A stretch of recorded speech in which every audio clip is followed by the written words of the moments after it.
Hola a todos y bienvenidos a otra inmersión profunda. Hoy vamos a explorar un tema fascinante y diría crucial que ha surgido en muchos de nuestros materiales de origen. Sí, es algo que realmente me ha hecho pensar. Se trata de cómo aprendemos a pensar Exactamente. y no solo qué pensar. Porque seamos sinceros, la mayoría de nosotros hemos experimentado que nos digan qué pensar a lo largo de nuestras vidas, ¿verdad? Totalmente, totalmente. Pero el proceso real del pensamiento en sí mismo. Exactamente. Y los materiales de origen que hemos estado explorando, extractos de texto pegado, Sí, realmente llegan al corazón de este asunto. absolutamente. Desafían esa idea de simplemente transmitir creencias y en cambio plantean la pregunta, bueno, ¿cómo cultivamos mentes independientes y críticas? Sí, ¿y quién no ha estado ahí? En su propia vida, ya sea un padre, un maestro o incluso la opinión predominante de la sociedad, probablemente haya sentido la presión de aceptar información sin cuestionarla. ¿O sí? Constantemente. Y nuestros materiales de hoy no se andan con rodeos al describir este fenómeno. En absoluto. El texto habla bastante contundentemente sobre lo que denomina dictadores de la mente. Argumenta que desde nuestros padres y maestros hasta los autores que leemos, a menudo existe este flujo constante de lo que deberíamos estar pensando. Sí. Yeah. Y no se guarda lenguaje fuerte, ¿verdad?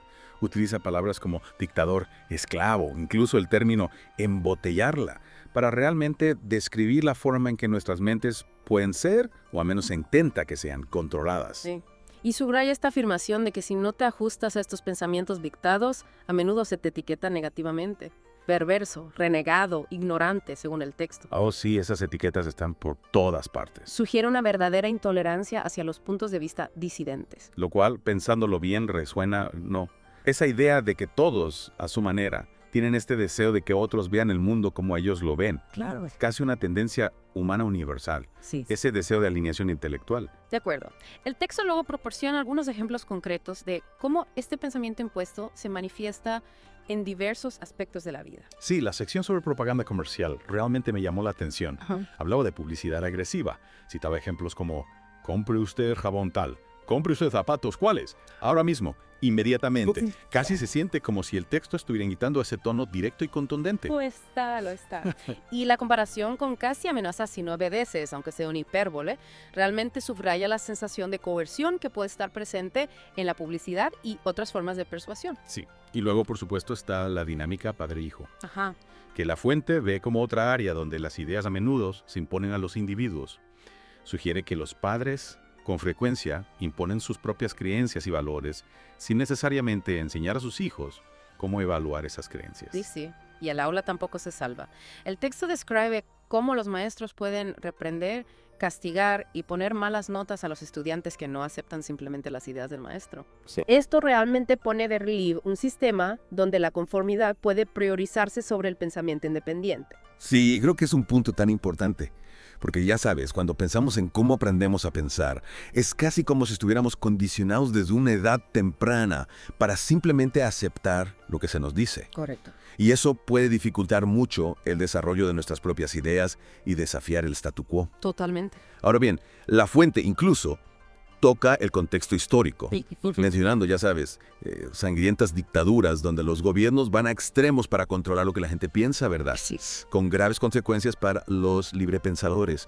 Campos de concentración, Siberia, ya sabes. Correcto. Es un duro recordatorio de los peligros del control del pensamiento a gran escala. Absolutamente. Pero la clave es, como enfatiza la fuente, que siempre se trata de dictar qué pensar. Sí, y esto nos lleva al argumento central del texto, que es el significativo descuido de enseñar cómo pensar. La fuente argumenta con bastante claridad que ni los padres, ni los maestros, ni siquiera los libros suelen centrarse en esta habilidad crucial. Es fascinante, ¿no? Sí, Es casi como si todos estuvieran tan interesados en imponer sus propias creencias que el proceso real del pensamiento crítico pasa desapercibido. sí. El texto reitera cuánto disfruta la gente forzando sus creencias en los demás, actuando cada uno como un dictador en su propia esfera. ¡Wow! Y utiliza palabras muy fuertes para describir esta tendencia, espantosa, destacando la falta de respeto e incluso la esclavitud de las mentes de otros que puede ocurrir.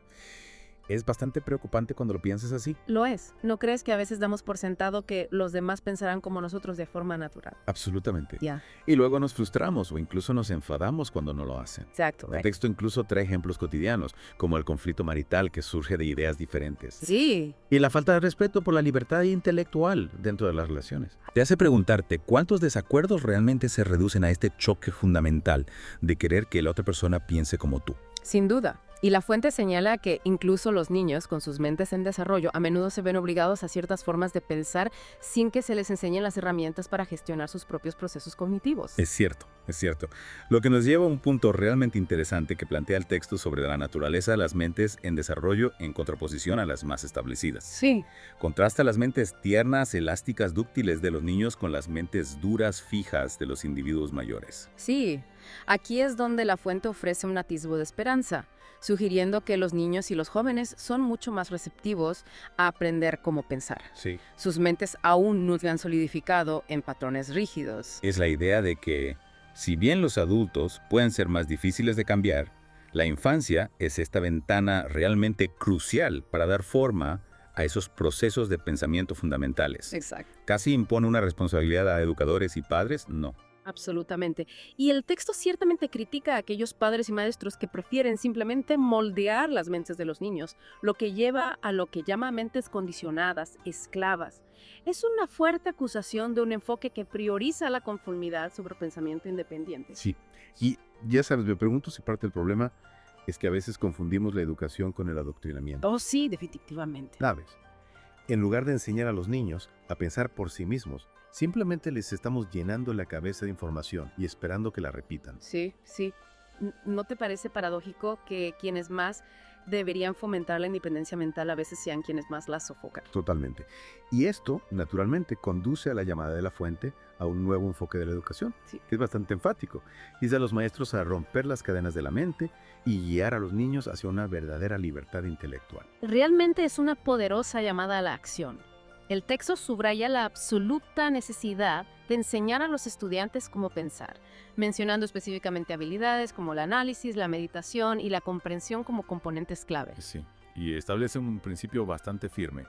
Ninguna persona comprensiva debería aceptar nada dogmáticamente sin antes investigar. Correcto. Ya sabes, el proceso debería estar impulsado por la investigación. Investigar, comprender, preguntar antes de aceptar. Exacto. La fuente argumenta que si comprendes algo completamente, la aceptación se vuelve completamente innecesaria. Sí, sí. La verdadera comprensión debería ser el objetivo. Lo cual tiene mucho sentido. ¿Cuál es el punto de simplemente acumular hechos y cifras si no tienes la capacidad de procesar, analizar y dar sentido a esa información? Exacto. Esto se relaciona con las preocupaciones de la fuente sobre ir más allá del aprendizaje de memoria. Sí. El texto expresa una preocupación real acerca de que los individuos se conviertan en autómatas vivientes, simplemente repitiendo los patrones y rutinas de generaciones pasadas sin ningún compromiso crítico real con el mundo. Y la crítica de una vida, vivida como una máquina, ya sabes, simplemente pasando por los movimientos de casa al trabajo y viceversa, sin ninguna reflexión más profunda, Sí. es bastante dura. Realmente cuestiona el valor de la educación si solo conduce a este tipo de existencia no examinada. Así es. Plantea una pregunta fundamental. Si la educación no nos equipa para pensar por nosotros mismos y vivir una vida más significativa, ¿cuál es su verdadero propósito? Exactamente. Y creo que es una pregunta que todos deberíamos hacernos. ¿No crees que a menudo confundimos estar ocupados con estar verdaderamente vivos y pensando? Totalmente. Ya sabes, llenando nuestros días con tareas y distracciones, pero sin realmente tomarnos el tiempo para profundizar en las cosas que realmente importan. Sí. Ahora bien, para ilustrar este punto sobre el pensamiento crítico y la comprensión, la fuente ofrece un ejemplo realmente interesante. Mahatma Gandhi y sus interacciones con pastores protestantes. Es una anécdota maravillosa. Estos pastores pasaron horas tratando de convertir a Gandhi a su forma de cristianismo, Exacto. pero la respuesta de Gandhi no fue de aceptación o rechazo. Sí. Abordó sus enseñanzas con comprensión y respeto. Es cierto.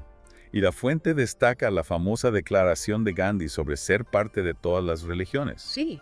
reconociendo los valores eternos compartidos dentro de ellas. Y el texto interpreta este enfoque como un signo de madurez mental. Sí, Sugiere que aceptar o rechazar algo inmediatamente revela una falta de verdadera comprensión. Sí, La comprensión, por otro lado, trasciende esta dualidad. Me gusta eso. Sí. Trasciende la dualidad. Sí, sí. Esto nos lleva a la visión más amplia de la fuente sobre el camino hacia la sabiduría. Sí. Argumenta que simplemente creer, no creer o incluso dudar significa una forma de ignorancia. El verdadero camino, según el texto, reside en el compromiso activo. Sí. Investigar, analizar, meditar y, crucialmente, experimentar. Cambia el enfoque de la aceptación o el rechazo pasivos a la exploración activa. me gusta eso. Y reformula el concepto de verdad, sugiriendo que no es algo fijo o dogmático, sino algo que se está descubriendo momento a momento. Correcto. No se trata de adherirse a un conjunto de creencias o ser escéptico. Sí. La verdad, en este contexto, se convierte en la experiencia vivida, el proceso de comprensión.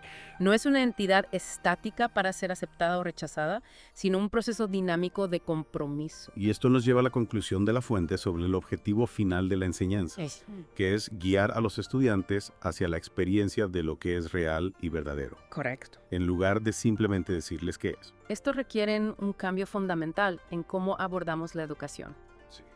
La fuente reitera la urgente necesidad de que los maestros se alejen de esta práctica obsoleta de modelar las mentes de los niños. Y creo que eso es tan importante, porque como adultos a menudo tenemos nuestros propios prejuicios, nuestras propias ideas preconcebidas. Y es muy fácil, sin darnos cuenta, imponer esas cosas a los niños. Sí. ¿No crees que a veces los adultos proyectamos nuestras propias inseguridades y limitaciones en las generaciones más jóvenes, Absolutamente, absolutamente. en lugar de permitirles explorar y descubrir sus propias verdades? Sí, el texto realmente critica la idea de que los adultos, a menudo cargados por sus propios prejuicios y conceptos anticuados, Sí. impongan estas limitaciones en las mentes jóvenes y en desarrollo. Enfatiza la importancia de respetar la libertad intelectual y la espontaneidad creativa de los estudiantes. El texto es bastante claro. Los maestros no tienen derecho a encerrar las mentes de los estudiantes. La responsabilidad principal no es dictar qué pensar, sino cultivar la capacidad de pensar eficazmente. Y lo resume maravillosamente diciendo que la mente es el instrumento del conocimiento. Y la tarea fundamental de los educadores es enseñar a los estudiantes cómo manejar ese instrumento sabiamente. Sí. Se trata de empoderarlos con las habilidades para navegar por el mundo de la información y las ideas de forma independiente. Así que al concluir esa inmersión profunda, algunos puntos clave realmente destacan. Hemos explorado esta tendencia humana generalizada a querer dictar lo que otros piensan, a menudo a expensas de enseñar las habilidades cruciales del pensamiento crítico. Claro. La fuente aboga firmemente por el respeto a la libertad intelectual y hace un llamado a un enfoque experiencial de la comprensión, en lugar del simple aprendizaje de memoria o la aceptación ciega. Absolutamente. Y esperamos que esta exploración te haya llevado a reflexionar, nuestro oyente, sobre tus propias experiencias de que te dijeran qué pensar. Sí. Considera cómo podrías aplicar estos principios de investigación y pensamiento crítico en tu propia vida, ya sea evaluando información, participando en debates o incluso simplemente reflexionando sobre tus propias creencias. Y esto plantea una última reflexión provocadora. Sí. Basándonos en los principios esbozados en esta fuente, ¿cómo podría ser una sociedad verdaderamente libre desde el punto de vista educativo? ¿Cuál sería el papel del aprendizaje en un mundo así, donde el enfoque está en empoderar a los individuos para que piensen por sí mismos y experimenten la verdad a través de su propia investigación? Sin duda, es algo que vale la pena ponderar más a fondo. Absolutamente. Bueno, ha sido una inversión profunda, fascinante. Muchas gracias por unirte a mí. Gracias por invitarme. Y a todos ustedes que nos escuchan, gracias por acompañarnos. Hasta la próxima.